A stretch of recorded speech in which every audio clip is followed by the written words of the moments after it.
There is no prison more confining than the one we build for ourselves through guilt, shame, and self-condemnation. Some of you are living life chained to your past, chained to decisions you made, chained to the people you hurt, chained to opportunities you missed, chained to what you wish you would have done differently. But I came to tell you today, you are not what you did. You are what you choose to become from this day forward. You are not what you did. That decision you made when you were broken, confused, afraid, or immature does not have the power to label your life unless you let it. The problem is too many people allow one chapter of their story to define the entire book, but no one flips to page 12 and assumes they've read the whole novel. What you did might explain a moment, but it does not determine your identity. You have to stop rehearsing the same memory on repeat like it's a final verdict. It was a season, not a sentence. Some of the things you're holding over yourself weren't even decisions you made in your strength. They were decisions made out of weakness, out of desperation, out of fear. And yet here you are years later judging your current self based on the decisions of a version of you that didn't even know what you now know. And that's not just unfair, it's untrue. Growth means you are not that person anymore, even if you made the mistake. And if you've changed, if your heart has shifted, then it's time to shift your mindset too. When we define ourselves by our past, we enter into an identity crisis. We start saying things like, I'm a failure, I'm a mess up, I ruin everything, not realizing that our words carry power. You are not the event, you are not the mistake, you are not the failure. You are a person who went through something. You are a person who chose wrong. You are a person who acted out of alignment. But that moment does not cancel out the totality of who you are or the possibility of who you're becoming. The truth is, we're often harder on ourselves than anyone else ever could be. We punish ourselves over and over again for the same event long after we've made amends or paid the price. That's not justice. That's bondage. Self-condemnation doesn't produce growth, it produces paralysis. And when you can't move forward because of what's behind you, you stop living, you just start existing, you start settling, you start shrinking. And eventually you start believing the lie that you don't deserve a new beginning. But every day you wake up, mercy is renewed, not recycled, renewed. That means your life is not stuck in yesterday. The moment you realize that grace is bigger than guilt, you'll begin to walk differently. You'll carry yourself with the awareness that you are being shaped, not shamed. You are being molded, not marked. Yes, you messed up. Yes, you hurt someone. Yes, you missed the mark. But it's not the end of your story. It's the beginning of a redemption that's still being written. Sometimes the reason people can't forgive themselves is because they haven't separated themselves from their actions. You did it, but you're not it. There's a big difference. Until you see that separation, you'll always feel stuck. You'll always see your reflection through the filter of failure instead of through the lens of growth. And when your self-image is poisoned by the past, you start expecting punishment instead of positioning yourself for purpose. You've got to understand that transformation doesn't require perfection. It requires awareness, it requires humility, it requires the willingness to confront your past without being consumed by it. If you're still breathing, you still have purpose. And if you have purpose, then you have to get free, not just for your own sake, but for the people who are assigned to the next chapter of your life. They don't need a perfect version of you. They need a free version of you. That version is the one who can say, yes, I fell, but I got back up. That version is the one who owns the past without becoming a prisoner to it. That version is the one who stops hiding behind shame and starts living in authenticity. You can't lead, love, or lift anyone else while you're still buried under the rubble of your own regrets. You've got to come out from under it. You've got to let the light hit the places you're still hiding.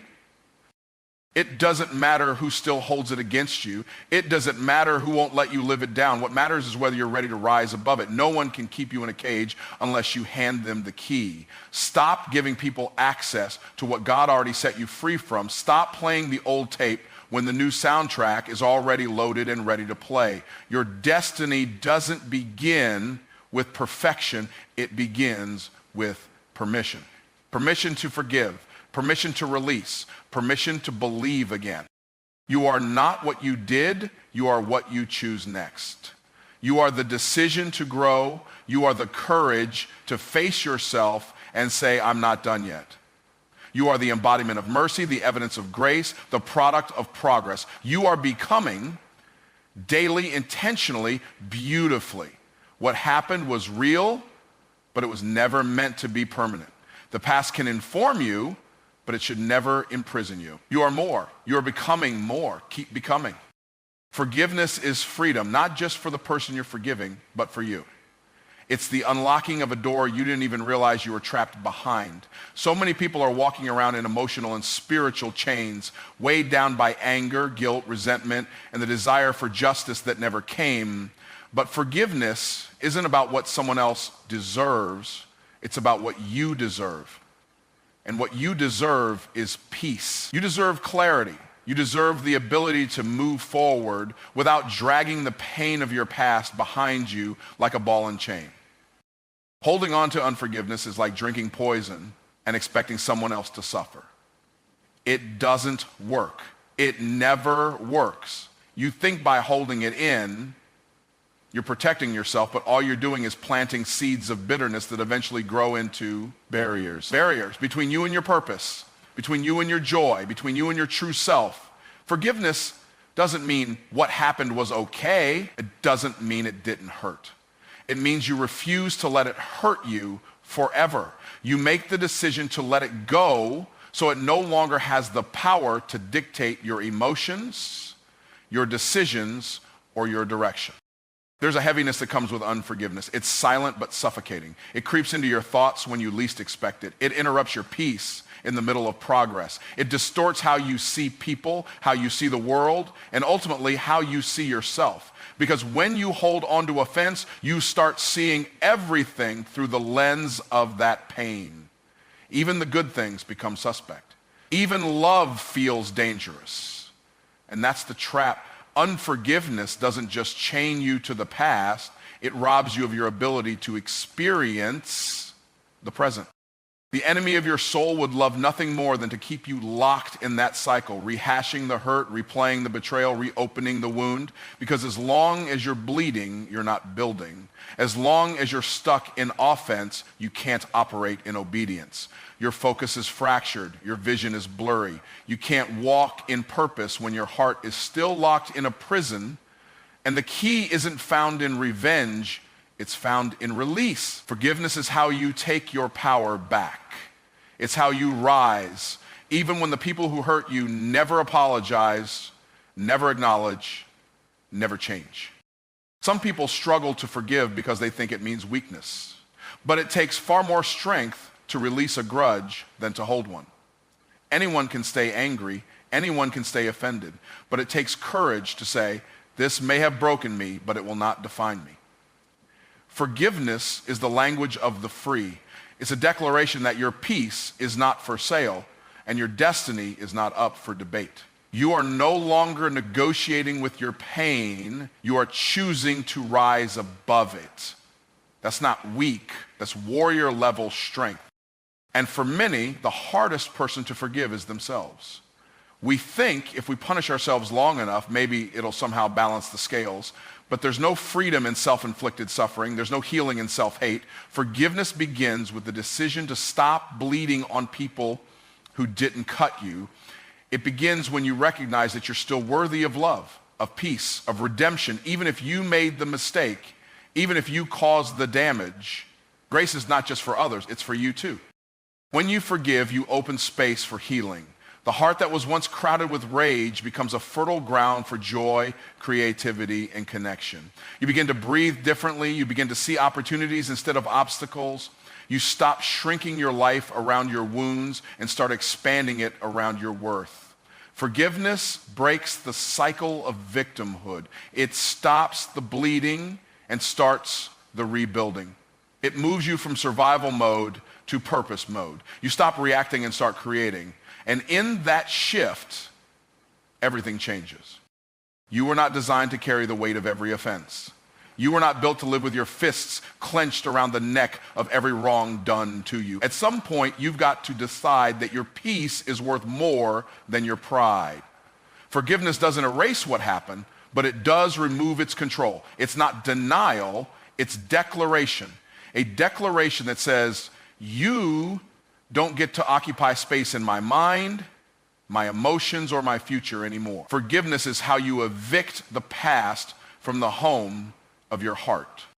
And when you release what hurts you, you make room for what will heal you. You open the door to relationships you couldn't see before. You begin to attract peace because you are peace. People don't always know what you let go of, but they'll feel it. They'll feel the difference in your presence, in your energy, in your clarity.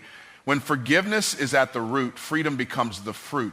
You stop living in reaction to pain and start living in response to purpose. Everything shifts, not because they changed, but because you did.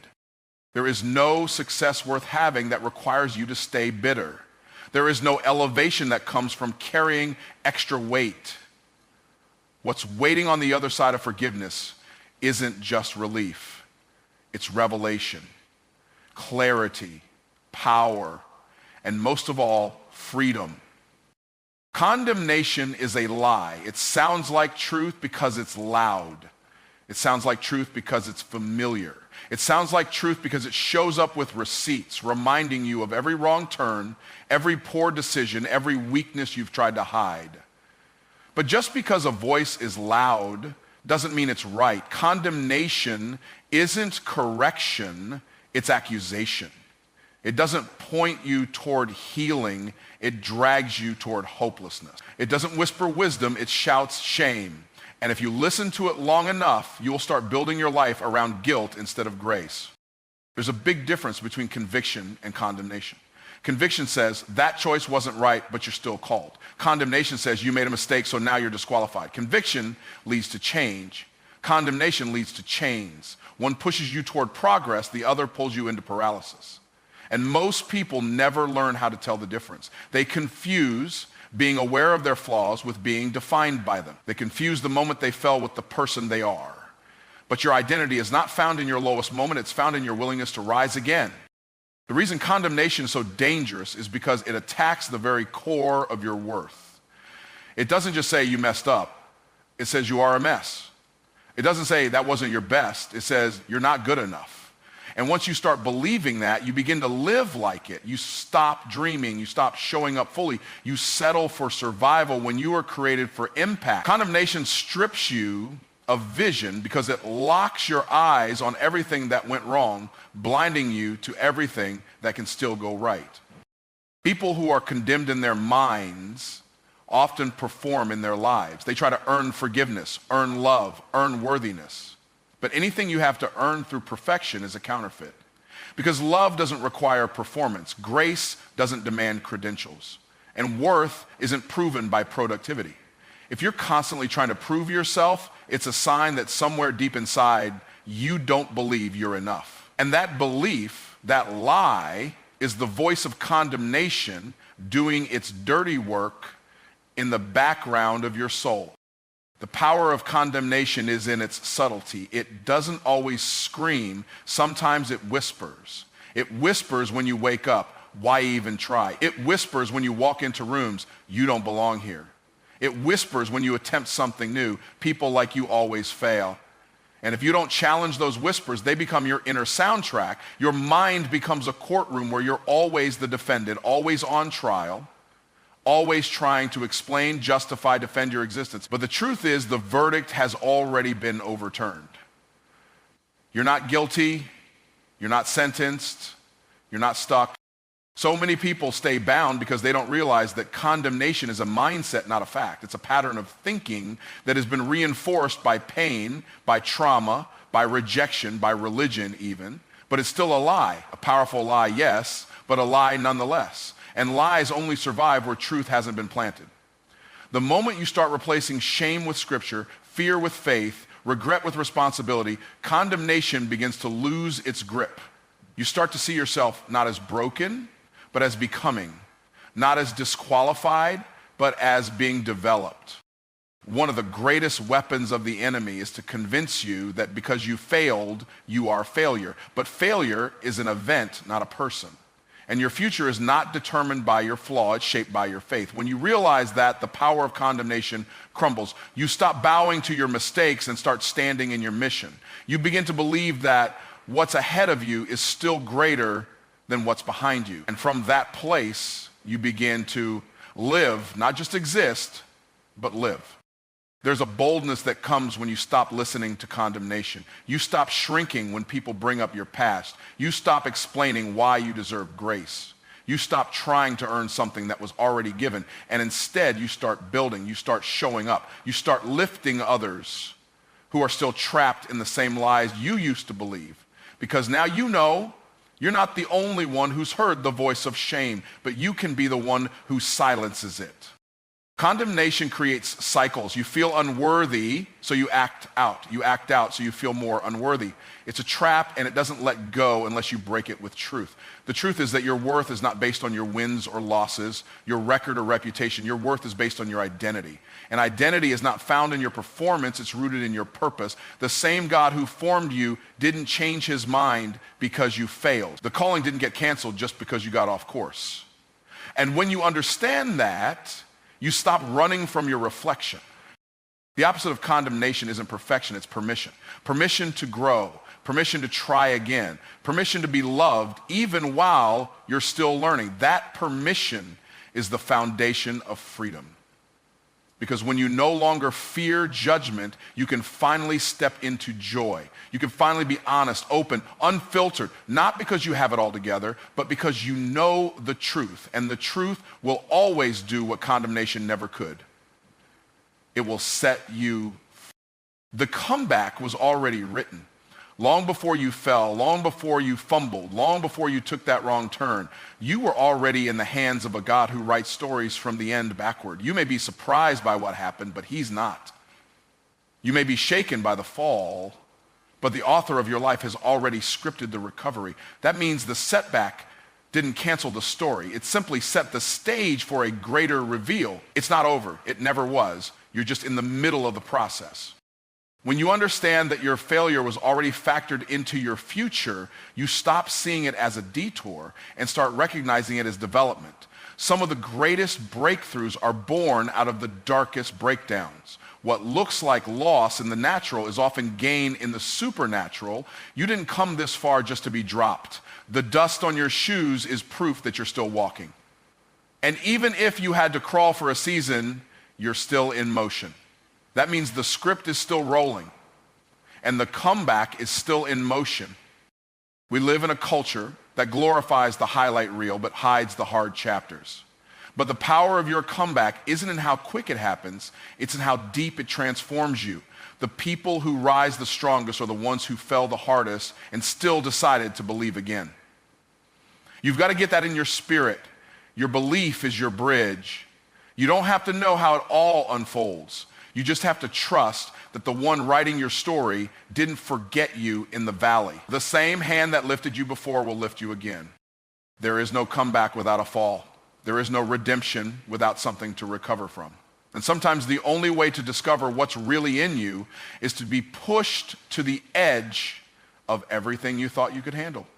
You find out who you are when the applause fades, when the people leave, when the plan falls apart. And in those moments, you get the chance to decide if your identity was ever really rooted in something stable or just in something seen. The comeback starts the moment you decide to build on something unshakable. People will often judge you based on your chapter of failure, not realizing that you're only halfway through the book. They'll write you off, not knowing that God's still writing you in. Don't let temporary spectators define a permanent calling. Your life doesn't have to look clean to be called.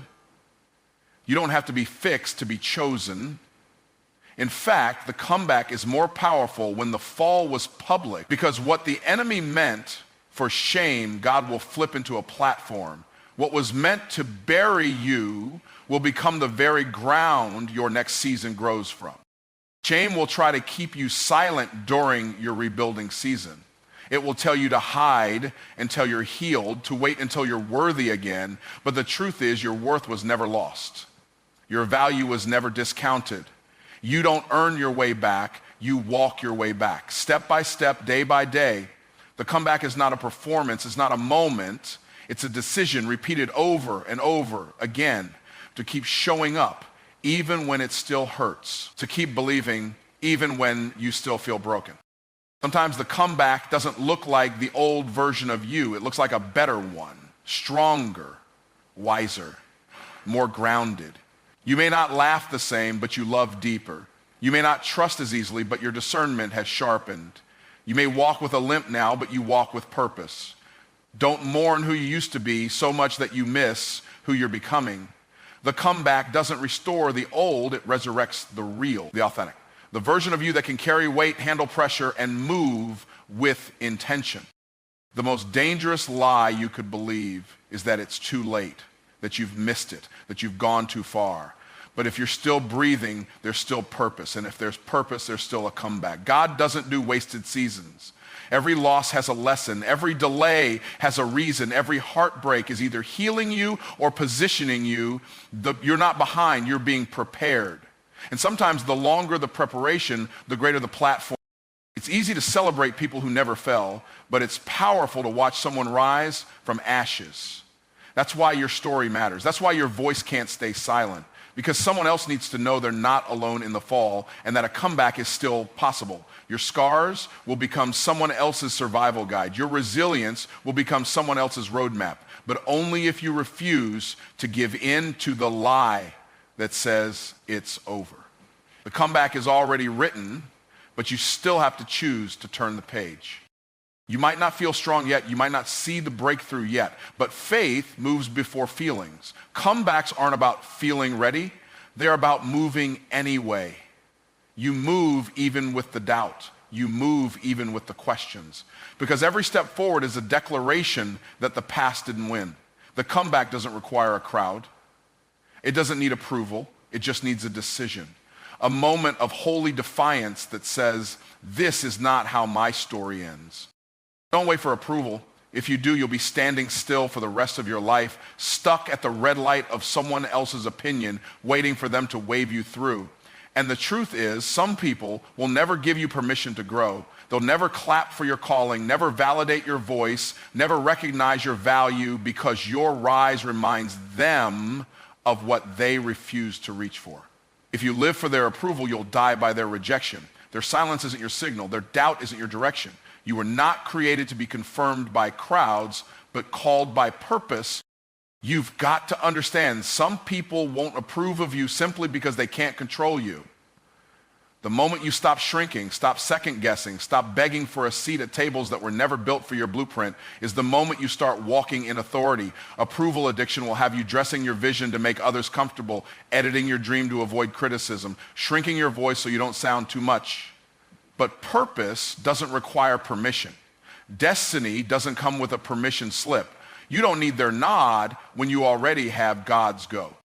Waiting for approval is the fastest way to bury your gift. Because while you're waiting for them to see it, the clock is ticking. Opportunities are passing. Doors are opening that you're not walking through because you're still rehearsing what they might say. But here's the reality. Some people have already made up their minds about you, and no amount of excellence will change that. So stop wasting energy trying to impress the uninvested. Let them misunderstand you. Let them underestimate you. But don't you dare let them stop you. If you look at every world changer, every disruptor, every person who created something from nothing, they had to move without mass approval. They had to keep building when nobody clapped. They had to speak when no one listened. Because vision always comes before validation. If you wait for validation before you act, you'll always be reacting instead of creating. The greatest things ever done were started by people who had the courage to look crazy for a season. They weren't focused on applause, they were focused on assignment. There will be moments when the people closest to you are the quietest when you need the most encouragement. And that's not a sign to stop, that's a sign to grow. Approval feels good, but growth feels better. Comfort is addictive, but purpose is fulfilling. The world doesn't need another person seeking acceptance. It needs people who are so rooted in who they are that they shake systems. People who disrupt mediocrity. People who understand that obedience is better than being liked. Approval is optional. Obedience is essential. Every time you doubt yourself because someone else doesn't get it, you're giving them power they were never meant to hold. You start recalibrating your choices based on someone who isn't even in alignment with your purpose. Not everyone has your vision because not everyone has your assignment. Stop expecting people to co-sign a journey they were never called to take. We are waiting for affirmation from those who haven't done the internal work to even recognize divine direction. And in doing so, you rob yourself of momentum. You have to decide who you're performing for, people or purpose, because you can't serve both. One will demand you play it safe. The other will require you to stretch. One will keep you repeating yesterday. The other will pull you into the unknown. But that unknown, that's where destiny is developed. That's where character is formed. That's where the real version of you is revealed. Not the version they like, but the version you were born to be. The version that can handle criticism without quitting. The version that can be misunderstood and still move forward. The moment you stop needing approval is the moment you start owning your authority. You speak differently, you walk differently, you create differently. You no longer check the temperature of the room before bringing your fire. You stop watering down your words so they'll be easier to swallow. You stop asking, is this okay? And start declaring, this is what I'm called to do. And when that shift happens, everything changes, not because they changed their opinion, but because you changed your posture. You are not for everyone, and that's the point. You were never meant to be universally accepted. You were meant to be authentic, and authenticity will always offend people who benefit from your silence. The more you grow, the more resistance you'll face, not because you're doing something wrong, but because you're doing something different. The greater your light, the more uncomfortable it makes those hiding in darkness. But don't you dare dim it. Don't you dare delay your assignment for applause that may never come. Your validation doesn't come from the vote of the majority. It comes from the vision you were given. You were approved the moment you were assigned. You were equipped before you were exposed. You were chosen before they even noticed. So stop waiting to be chosen by people who can't even choose themselves. Stop waiting for a standing ovation in a room full of people who never stood for anything. Walk in your calling. Own your truth, build your vision, speak your message, and move, not because they said yes, but because you already did. Speak, move, and live free. These three powerful actions are the foundation of living a life that reflects your truest potential. So many people spend their entire lives in silence, trapped by fear, by insecurities, or by the judgment of others. They hold their voices back, afraid to speak their truth because they fear what others might think. But speaking is the beginning of freedom. It's not just about what comes out of your mouth. It's about declaring your existence, your desires, your boundaries, and your worth. It's about breaking the chains that have been silently holding you hostage in a life that doesn't reflect who you were made to be. Speaking isn't just about words. It's about the courage to say, this is me, take it or leave it. It's about putting yourself into the world unapologetically and standing firm in your identity.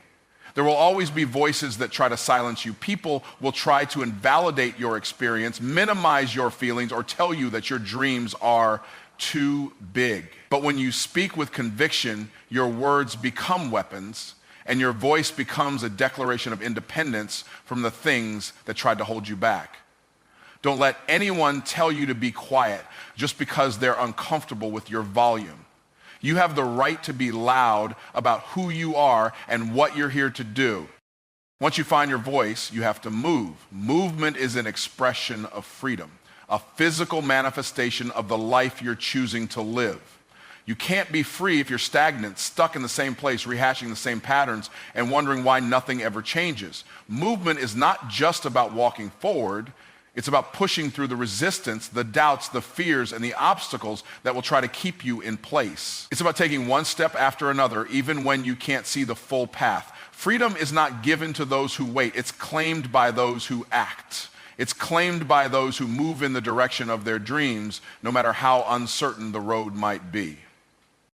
Living free doesn't just mean doing what you want, when you want, without consequences. It means shedding the weight of other people's expectations.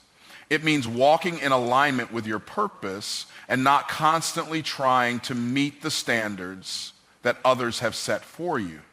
So many people are trapped in lives they didn't create for themselves, doing things because they feel they have to, or because it's what others want. But to live free, you have to get clear on what your true desires are, and then you have to move toward them relentlessly. Freedom is not about following the crowd. It's about blazing your own trail, even if that trail looks completely different from what everyone else is doing. When you speak your truth and begin to move with purpose, you break free from the constraints of what others think about you. The fear of judgment loses its power because you understand that your life is yours to create, not theirs to critique.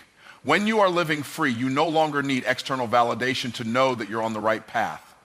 Your inner compass becomes your guide, and you learn to trust it, even when it feels like everything around you is uncertain. You stop asking for permission to live authentically and start demanding that the world make space for the real version of you. Living free is also about understanding that you are worthy of everything you dream of. You don't have to shrink yourself to fit into the box that someone else has built for you. You don't have to keep playing small to make others feel comfortable.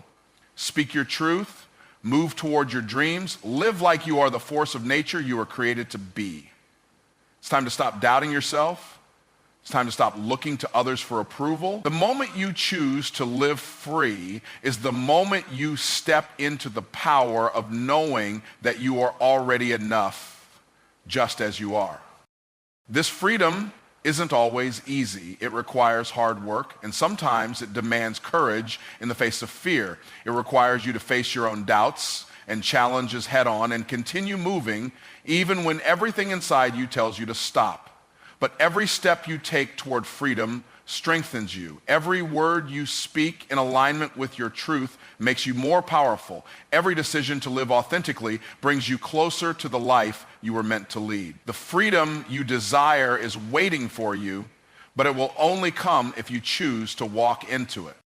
To live free means to refuse to be a prisoner to your past. So many people allow the mistakes, regrets, and failures of yesterday to dictate the actions of today. But the past does not define you unless you allow it to. You have the power to rewrite your story, to let go of the shame and guilt that has been weighing you down. Moving free means letting go of the things that have held you back for far too long. It means forgiving yourself for your past mistakes and choosing to move forward with the understanding that your future is still full of possibility. Speaking your truth, moving with purpose, and living freely are all part of the same equation. They are the actions that bring you into alignment with your higher self. And once you start living this way, you will realize that there is no limit to what you can achieve, no boundary to what you can overcome, no obstacle too large for you to conquer. Because when you speak, move, and live from a place of freedom, you are unstoppable. You are living in your full power, and the world has no choice but to make room for you. To live free is to understand that you are not bound by the opinions of others. You are not defined by the fears that once held you captive. You are no longer living for the approval of others, nor are you waiting for permission. You are choosing to speak up, move forward, and live boldly. You are embracing the truth that the life you want is already within your reach. You just have to claim it. When you speak, move, and live free, you unlock the life that's been waiting for you all along.